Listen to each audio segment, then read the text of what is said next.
The stone had stopped feeling cold 3 days ago. That was the worst part. Not the hunger gnawing through her stomach, not the darkness pressing against her eyes until she saw shapes that were not there. The worst part was that her body had surrendered, had decided that freezing to death was easier than fighting. Alara pressed her palms flat against the wall and tried to remember sunlight, her mother's voice, the smell of bread baking in the manor kitchen, where she had worked since she was 12 years old. Gone now, all of it. Lord Ashworth's men had dragged her down here 5 days ago. She had refused to sign the documents that would sign away her body, along with her mother's debts, had spat in his face when he told her she had no choice. The bruises from that defiance still throbbed along her ribs. Her fingernail caught on rough stone. She had been tracing shapes without realizing it. Lines in the dark, a rectangle, an arch at the top, hinges on one side, a door. The nail tore. Pain lanced through her finger, sharp and immediate, the first real thing she had felt in hours. Blood welled hot against her frozen skin, and she pressed her wounded hand to the wall without thinking, drew the handle with her blood, the threshold, the frame. Her mother used to say that doors were sacred things, passages between one world and another, between who you were and who you might become.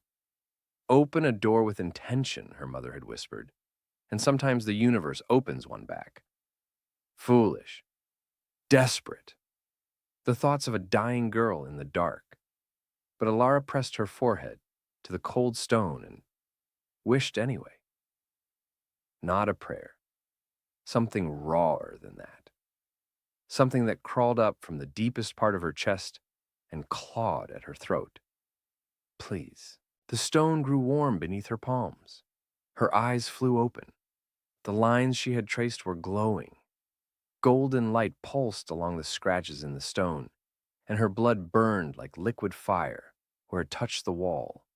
The air changed, thickened, tasted of copper and ozone, and something ancient that made her skin prickle and her heart slam against her ribs. She stumbled backward. The door opened. Not in her mind. The stone swung inward on hinges that should not exist, and beyond it stretched a hallway lit by candles that burned without flame. The air that poured through smelled of rain and pine and night-blooming flowers, and something underneath all of that, something dark and waiting. A figure stood in the threshold. Ilara's breath stopped. Her heart stopped. Everything stopped. He was tall. So tall he had to angle his head to look through the doorway. Dark hair swept back from a face that should not exist outside of fever dreams. Cheekbones sharp enough to cut. A mouth that looked cruel and soft at once. And his eyes. Pale gray. Winter dawn. They fixed on her with an intensity that pinned her to the wall. More effectively than chains. You called. His voice poured through her like whiskey, like honey, like something warm sliding down her throat and pooling in her belly. She opened her mouth. Nothing came out. His gaze traveled over her slowly. The torn dress, the bruises visible above her collar, the blood drying on her fingers. His nostrils flared. Something shifted in those gray eyes, something that made them darken, and she saw his jaw tighten. Who did this to you? Not a question, a demand. One. Her voice cracked. I do not know who you are. Someone who should not be here. He stepped through the doorway and the shadows moved with him. Bent toward him, as if they belonged to him, as if he was made of them. The temperature dropped, but heat flooded her skin anyway. His presence filled the cell, filled her lungs, made it impossible to think about anything except the way he moved, fluid and silent. A predator wearing a beautiful mask. You drew a door with blood, he said quietly. Do you understand what that means? No. She pressed her back harder against the wall. The stone was warm now. Warm where everything else was cold except for him. Except for the way her body flushed hot whenever his gaze touched her. It means you called across the veil between worlds. It means you woke magic that has slept for centuries.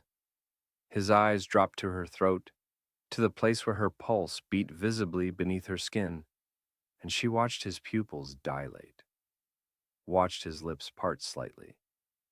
It means I am bound to answer, and I am not the kind of creature you want answering in the dark. What are you? The question came out barely louder than a breath. He smiled. It showed the points of his teeth.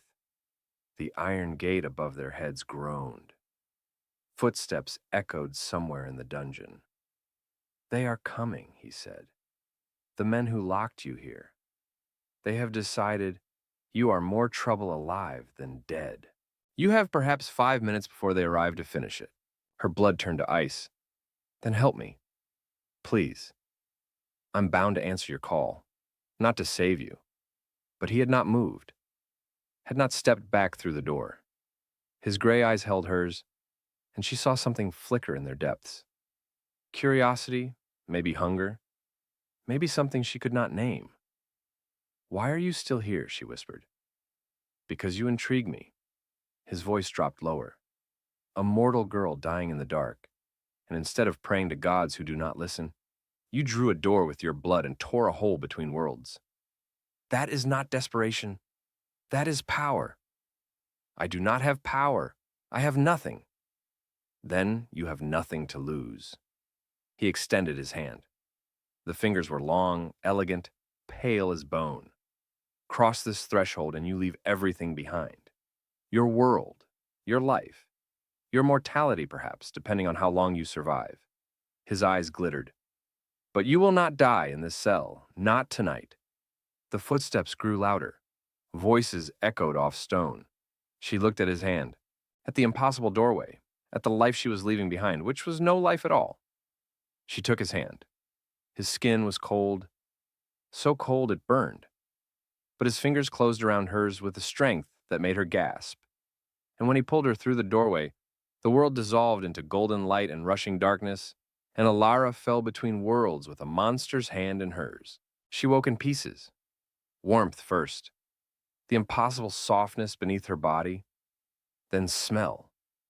Wood smoke and something floral, and underneath it all, that same dark scent from the doorway, night and rain and ancient things. Her eyes opened to a ceiling painted with stars. She jerked upright. Pain lanced through her ribs, and she gasped, hands flying to her side. Bandages, clean linen beneath a nightgown of black silk that slid against her skin like water. You should not move so quickly. Her head snapped toward the voice. He stood by the window, silhouetted against a sky that held too many stars. His coat was gone. White shirt open at the collar, sleeves rolled to his elbows, forearms lean and muscled and pale as marble. Cassian, he said, as if reading her thoughts. That is what you may call me. Ilara. Her voice came out rough, unused. Cassian. She tested the name. It fit him. Sharp and old and dangerous. Where am I? My home. What remains of it? He moved away from the window, and she noticed his feet were bare. His footsteps made no sound. The House of Night. I am its last surviving member. You have been unconscious for 2 days while the binding settled. Binding. The magic that ties us together. His gray eyes found hers, and she felt the weight of that gaze, like a hand pressing against her chest. You called, I answered. Until the purpose of that call is fulfilled, we are connected. What purpose? That is unclear. He stopped at the foot of her bed, and she became suddenly acutely aware of how thin the silk was, how the firelight made it nearly transparent. His gaze did not drop, but she saw his hands curl into fists at his sides. You wished for escape, for safety, for salvation. The magic will decide when those conditions are met. Until then, you stay here. You do not wander. You do not draw attention. My house has enemies who would use you against me. Use me how? His jaw tightened. Your blood, mortal blood, is valuable in my world. There are those who would drain you dry just to weaken me, and there are others who would do far worse. She should have been afraid. Her hands should have been shaking. Instead, she held his gaze and said, Then teach me to defend myself. His eyebrow rose, a fraction of an inch. I am mortal, she continued, not helpless. Teach me what I need to survive here, and I will not be a burden to you. For a long moment, he simply looked at her. Then something shifted in his expression. The corner of his mouth curved. Very well. We begin tomorrow. Tomorrow came with pain. The training hall was vast, lit by torches that burned blue. Cassian stood in the center, and Alara tried not to stare at the way his shirt stretched across his shoulders when he moved. Tried and failed. Again. She lunged. His hand caught her wrist, and the cold of his grip shot through her arm like lightning. The world spun. Her back hit his chest, his arm locked across her collarbone, and every thought in her head evaporated. He was pressed against her. The length of him, hard and cold and utterly still. His chest did not rise and fall. His heart did not beat. But she felt something else, a tension in the arm that held her, a slight tremor in the fingers pressed against her shoulder. You telegraph your movements. His voice was directly beside her ear, low, rough. The vibration of it slid down her spine and pooled somewhere south of her navel. Your heart races before you strike. Your breath changes. I can read your intentions before you have finished forming them. She swallowed. He had to hear it. The gulp of her throat. The rabbit-fast pound of her pulse. She felt exposed in a way that had nothing to do with the thin training clothes. How do I stop? You learn stillness. His thumb moved against her shoulder, a fraction of an inch. Probably unconscious. Her entire body tightened. You learn to quiet the storm inside? His voice dropped lower. Or every creature in this castle will know exactly what you are feeling. At every moment, she should step away, should put distance between them. Instead, she turned her head, just slightly, and found his face inches from hers. His eyes had darkened. The gray was nearly swallowed by black. His gaze dropped to her mouth, and she watched his lips part, watched his tongue touch his lower lip. What are you feeling right now? She breathed. The wrong thing. He released her so suddenly she stumbled. His back was to her when she caught her balance, his shoulders rigid beneath the white linen. Lesson over. You need rest. Cassian. Leave. The word cracked through the air like a whip. Alara left, but she felt his gaze on her back the entire way to the door. And when she glanced over her shoulder, his eyes were no longer gray. They were red, burning, fixed on her with an intensity that made her blood sing. She did not sleep that night. Every time she closed her eyes, she felt his arm across her collarbone, his breath against her ear, the tremor in his hands that told her his control was a blade balanced on its edge. She pressed her palm to her chest and felt her heart racing, still racing. Hours later, what was happening to her? She had been in his house for 3 days. 3 days of his cold proximity. 3 days of watching him move through shadows like he was made of them. 3 days of catching him looking at her when he thought she would not notice. The way his gaze lingered on her throat, on the pulse that beat beneath her skin. He watched her like she was something precious and dangerous, like she was a flame and he could not decide whether to shield her or let himself burn. The second training session came the following evening. He kept his distance this time, corrected her stance with words instead of touch. But she felt the effort it cost him, saw the way his hands flexed at his sides whenever she moved too close, saw the way his jaw tightened when sweat dampened her shirt and made it cling to her skin. Your footwork is improving, he said. His voice was carefully controlled. But you still telegraph. She lunged. He sidestepped. She spun, adjusted, and this time her fist grazed his chest. He caught her wrist before she could pull back. They froze. Her knuckles pressed against the hard plane of his chest. His fingers wrapped around her wrist. She could feel the cold of him seeping through her skin, could feel the stillness of his body, the complete absence of heartbeat or breath. but she could also feel the tension coiled in him, the restraint that was fraying with every second he held her. Better, he murmured. His thumb stroked across the inside of her wrist.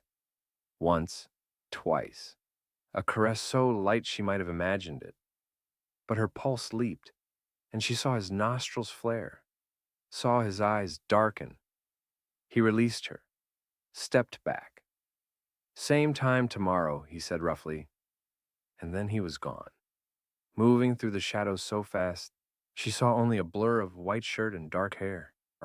She stood alone in the training hall for a long time. Her wrist burned where he had touched her. Her blood hummed with something she did not have a name for, something that felt like hunger. She met the first enemy that evening. The library was quiet, lit by candles that smelled of honey, and Alara had been reading for an hour when the temperature plummeted. She looked up. A woman stood between the bookshelves, silver hair cascading past her shoulders like moonlight, amber eyes that glittered with malice, a smile that showed the delicate points of her fangs. So, the woman's voice was honey in broken glass. This is the mortal who has our king so distracted. He neglects his court, forgets his promises, all for a creature with a lifespan shorter than my last gown. Alara set down her book. Her heart hammered, but she kept her voice level. And you are Seraphine. The woman glided closer. Alara caught the scent of her, cold and sweet, like flowers preserved in ice. I have been promised to Cassian for 200 years. I will be his queen when he stops playing with his food. I am not his food. No. Seraphine stopped before her, close enough to touch. You are something far more dangerous. She leaned in and her lips brushed Alara's ear. He wants you. I can smell it on him. The hunger, the restraint. She pulled back and her smile was razor sharp. Do you know, he has not fed in days. He is starving himself because he does not trust his control around you, because the scent of your blood makes him. Her hand shot out. Cold fingers closed around Alara's wrist. Nails bit into skin. Before Alara could react, Seraphine's nail sliced across her palm. Blood welled, red and bright, and impossibly loud in the quiet library. Seraphine's pupils dilated. Her nostrils flared. She lifted Alara's bleeding hand toward her mouth, and her tongue extended, pink and pointed, reaching for the wound. The door exploded inward. Cassian stood in the frame, and he was no longer the controlled creature from the training hall. His eyes blazed crimson. His lips peeled back from fangs that were fully extended. The sound that came from his throat was not human, was not anything that had ever been human. Release her. 2 words. They hit like physical blows. Seraphine dropped Alara's wrist and stepped back. Her smile never wavered. I was merely introducing myself. Get out. Now. Seraphine glided toward the door. She paused beside Cassian, and Alara heard her whisper. She smells divine, does she not? How long can you resist? How long before the hunger wins? She vanished into the shadows. Cassian did not move. His chest heaved. His hands shook. His eyes were still crimson when they found Alara's bleeding palm. The sound he made was agony. He crossed the room in a blur. His hand closed around her wrist. And then he went utterly still. She watched him fight. The war in his face, the way his gaze fixed on her blood and his whole body trembled with the effort of not moving. His thumb pressed against her palm, against the wound. Her blood smeared across his skin. Cassian. His eyes lifted to hers, red, burning, lost. You need to leave, he rasped. I need you to leave right now, or I will do something we will both regret. She should have run. Instead, she stepped closer. His whole body jerked. Do not. She lifted her bleeding palm, held it between them. His eyes tracked the movement. His breath came in harsh pants now, and she could see his fangs, could see the way his mouth opened slightly, involuntarily reaching for her. She pressed her wounded hand to his lips. The sound he made broke something in her chest. His mouth closed over the wound, and the first pull of his lips sent lightning cascading through her veins. Cold and hot at once. pleasure so sharp it bordered on pain. His hands found her waist, gripped hard enough to bruise. He pulled her against him, and his mouth worked at her palm, drawing blood in the slow, rhythmic waves that matched the pounding of her heart. Her knees buckled. He caught her, lifted her. Her legs wrapped around his waist, and he pressed her against the bookshelf, his body pinning hers, his mouth still sealed over her wound. Every pull of blood sent sensation spiraling through her, pooling low, building, cresting. She heard herself moan, felt his answering growl vibrate against her palm, against her chest, against the aching place between her thighs. More. She wanted more. Wanted to drown in this. In him. He tore his mouth away with a gasp. His lips were stained red. His eyes were wild.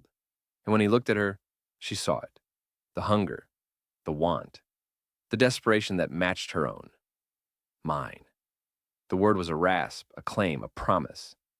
She cupped his face with her bloody hand, smeared crimson across his cheekbone. Yours, she breathed. His mouth crashed into hers. He tasted like copper and darkness, and something she would spend the rest of her life craving. His tongue swept against hers, and she tasted her own blood on him, and it should have been horrifying, and it was. And she wanted more anyway. His fangs scraped her lower lip. Not hard enough to break skin, just hard enough to remind her what he was, what he could do. She arched into him, her fingers tangled in his hair. She felt his control fracturing, felt the tremor in his arms, the desperate grip of his hands, the way his hips pressed forward against hers, with a rhythm that made her see stars. Then he stopped, pulled back. His forehead dropped to hers, and they breathed together. Ragged, broken. This cannot happen, he said. His voice was wrecked. She lifted her chin. It already did. No. He released her, set her down, stepped back. His eyes were gray again, but barely. I will not be the thing that destroys you, Alara. You do not get to decide what destroys me. His laugh was bitter, broken. Yes, I do. Because I have destroyed things before. Beautiful things, precious things. Things I thought I could protect. His jaw tightened. I will not add you to the list. He left her there, bleeding and wanting and more confused than she had ever been in her life. But she understood one thing now. He wanted her, and he was terrified of that want, which meant Seraphine had been right. The hunger was winning, and Alara was no longer sure she wanted him to fight it. She found him in the crypt the next night. She had not meant to wander, but sleep would not come, and her feet carried her down corridors that grew older and colder until she stood before a door carved with roses. It opened at her touch. Stone steps descended into darkness. Torches flickered to life as she passed, illuminating walls lined with tombs, names carved in ancient script, dates spanning centuries, and at the center, on a raised dais, a single sarcophagus, empty, waiting. He stood before it, still as the statues surrounding him. His shirt was untucked, his hair loose around his shoulders. He looked younger somehow, more vulnerable, more human. She walked to him, stopped at his side. He did not look at her, but she saw his shoulders tense, saw the way his hands gripped the edge of the empty tomb.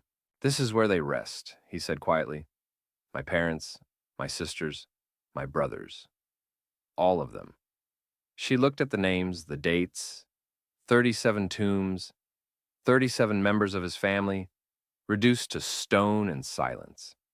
37 people who had loved him once, who had made him the creature he was. What happened to them? Betrayal. The word came out flat, hollow. An enemy house, attacked during the day sleep. Burned the manor while we were helpless. I heard them screaming through the blood bond.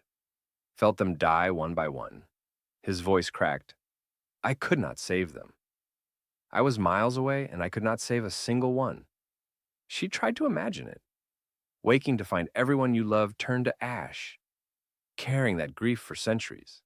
Alone. How long ago? 300 years. His jaw tightened. 300 years of silence. of walking these halls and seeing their faces in every portrait, of sleeping in a crypt built for 38 and being the only one still breathing. She took his hand. His fingers were ice, but they curled around hers anyway, held tight, held like she was the only warm thing in a frozen world. "Why do you stay?" she asked softly. "Why not leave this place?" Because leaving would mean forgetting. His thumb stroked across her knuckles. "And I cannot forget. Not them. Not what was done. Not what I failed to prevent." He finally turned to look at her. His gray eyes were bright with something that might have been tears if vampires could cry. "I have been waiting to join them. For 300 years, I have been waiting for someone to finish what Seraphine's house started. Waiting for a reason to stop fighting." His gaze dropped to their joined hands. "Then, you drew a door with your blood, and I felt your desperation through the veil. Felt your will to live burning like a star in all that darkness." He lifted her hand, pressed his lips to her knuckles. The cold of his mouth made her shiver. "You reminded me what it felt like to want something, to choose something, to fight for something other than survival." Alara stepped closer, close enough to feel the cold radiating from his skin, close enough to see the fine tremor in his shoulders. "What do you want now?" she whispered. His eyes lifted to hers. Red flickered at the edges of the gray. "You." The word was barely audible. "I want you so badly it terrifies me. I want to taste you and touch you and bury myself so deep inside you that I forget where I end and you begin." His voice dropped to a rasp. "But I'm old and broken and full of darkness. And you deserve better than a monster who cannot even keep his hands to himself." She cupped his face with her free hand. His skin was cold marble beneath her palm. He leaned into the touch like a man starving for warmth. "I am not afraid of your darkness," she said. "I am not afraid of you. You should be. Maybe." She rose on her toes, pressed her lips to the corner of his mouth. "But I am not." She did not let go of his hand. They stood together in the crypt until dawn, surrounded by the dead, learning how to live. Seraphine came for her 2 nights later. Alara was bathing when the water turned to ice. She gasped, lunging for the edge of the copper tub, but cold hands closed around her throat from behind. "Shh!" Seraphine's voice was silk and venom, sliding through the steam like a blade. "Scream and I will crush your windpipe before he reaches the door." The grip tightened. Stars burst behind Alara's eyes. Water sloshed over the edge of the tub as she struggled, but Seraphine's strength was absolute, inhuman. There was no fighting it. "Do you know what you have done?" Seraphine's mouth pressed against her ear. Her tongue traced the shell of it, cold and invasive. "You have made him feel. After 3 centuries of nothing, after I spent 200 years waiting for him to look at me the way he looks at you, you have made him want something other than death. And that makes you dangerous." Her nail traced down Alara's arm. Slow, deliberate. A thin line of fire blooming in its wake. Blood welled against wet skin, swirling pink into the icy water. "So I am going to remove you," Seraphine continued, slowly, painfully. "I am going to peel your skin from your body and leave you bleeding on his sheets. And when he finds your body, he will finally understand. Mortals are not worth the trouble. Worth." The door shattered. Wood and iron exploded inward, and Cassian stood in the ruin of it. He was nightmare made flesh, eyes blazing crimson, fangs fully extended, shadows pouring off him like smoke, like living darkness, like the wrath of something ancient and unstoppable. The roar that tore from his throat made the stones tremble, made the water in the tub ripple, made Seraphine's grip falter for just a moment. "Run," Seraphine hissed. "Run while you can, little mouse." She released Alara and vanished. One moment there, the next gone, dissolved into shadow like she had never existed. Alara slipped beneath the water. Her throat burned. Her arm screamed. She came up choking, coughing, blood streaming from the wound into the bath. Cold hands lifted her from the tub. She was wrapped in something soft before she could process movement. His coat, his scent, rain and night and barely controlled rage. Cassian carried her from the bath, water dripping from her body onto the stone floor. His whole body shook. His arms trembled around her. His breath came in harsh, ragged pants that he did not need but could not seem to stop. "I will kill her," he said. The words were barely human, barely recognizable. They scraped from his throat like shards of glass. "I will hunt her through every shadow in this realm. I will tear her apart piece by piece. I will make her beg for death, and then I will deny her." She pressed her face against his throat. "Later. Stay with me now." The shaking did not stop. He carried her to his chambers, laid her in his bed with a gentleness that made her chest ache. Then he stood frozen at the bedside, staring at her like he was afraid to touch her. Like he was afraid she would shatter, or like he was afraid of what he might do if he got too close. "Let me see," she said softly. "Your eyes. Let me see them." He closed his eyes. When he opened them again, they were still red, still burning. "I cannot make it stop," he whispered. "The hunger, the rage, it is all tangled together, and when I look at you bleeding in my bed, I want to destroy everything that touched you. I want to burn this world to ashes. I want—" He stopped, his hands clenched into fists. "I want things I cannot have." She reached for him. "Come here." "Elara," his voice cracked. "I am not safe right now. I do not care." He stared at her for a long moment. Then, something in him broke. He climbed onto the bed, wrapped his body around hers, his cold chest pressed against her back. His arms encircled her waist, his face buried in her hair.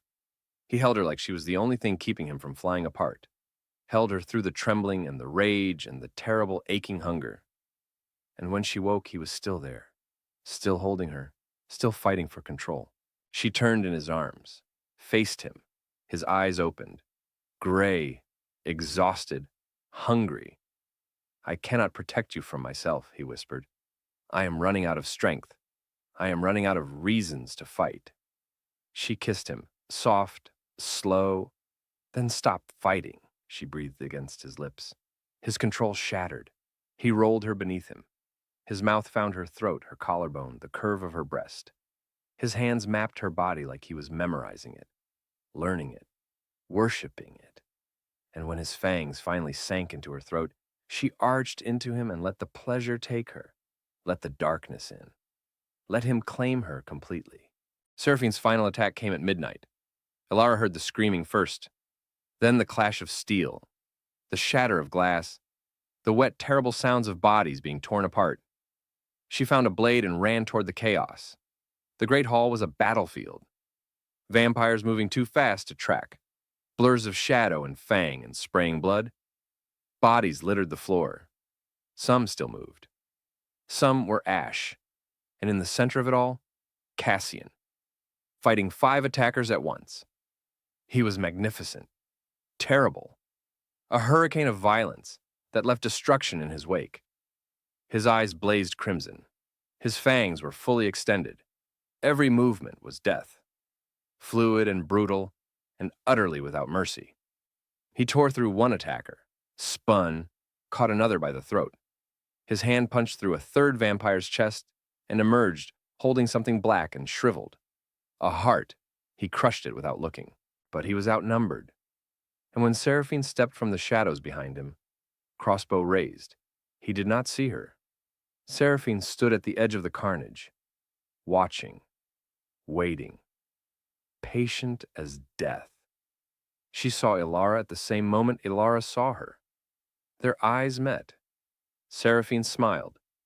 It was a smile of triumph, of victory, of 200 years of hatred finally finding its target, and she raised a crossbow. The bolt flew toward Cassian's back. Elara did not think. Her body moved before her mind could catch up. She threw herself across the hall between Cassian and that raised crossbow, and the bolt that was meant for his heart buried itself in her chest instead. The impact threw her backward. She hit the ground hard. Pain exploded through her. White, blinding, absolute. She could not breathe.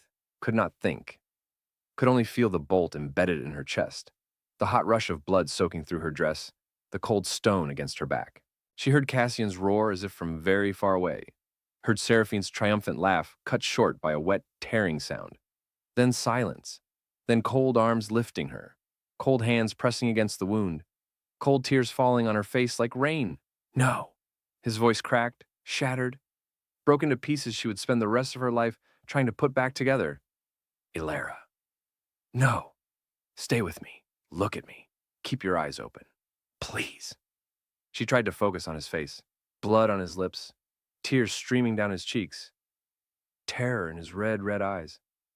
She had never seen him afraid before, had never seen the ancient, controlled creature reduced to this. A man on his knees, begging death to look the other way. I love you, she tried to say. The words would not come.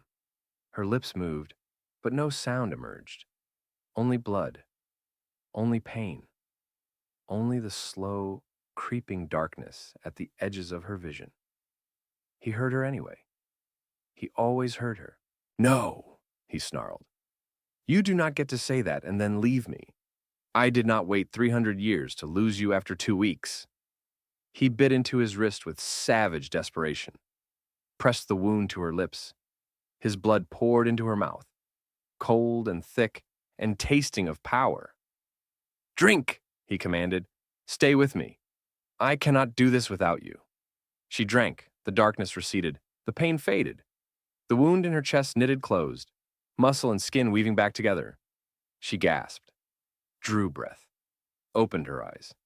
He was still there, still holding her, still crying those impossible tears. The binding, she whispered. Her voice was raw. It broke. Hours ago, when you killed Seraphine. His forehead dropped to hers. His body shook with sobs he could not control. You were free. You could have left. I could never leave you. His laugh was wet, desperate. I love you, Elara. I have loved you since you stood in that cell and demanded I take you with me. She pulled him down, kissed him, kissed, tasted blood and tears and forever. Mine, he breathed against her lips. Yours, always. They stood before his court 1 week later. Her in a gown of black silk and rubies that matched the blood he had shed for her. Him in the crown he had not worn in centuries, silver and sharp against his dark hair. The great hall had been rebuilt, the blood cleaned away, the bodies burned, and now the vampires knelt, ancient creatures bowing to a mortal woman who had saved their king. Cassian's voice rang through the hall, powerful and absolute. This is Elara, my chosen, my queen. She carries my blood in her veins and my heart in her hands. His hand tightened around hers. Any who threaten her threaten me. Any who harm her will not survive to regret it. He turned to look at her, and his eyes held everything. Love, pride, a future she had not dared imagine. She walked through a door between worlds to find me. That is not luck. That is destiny. The court erupted in cheers.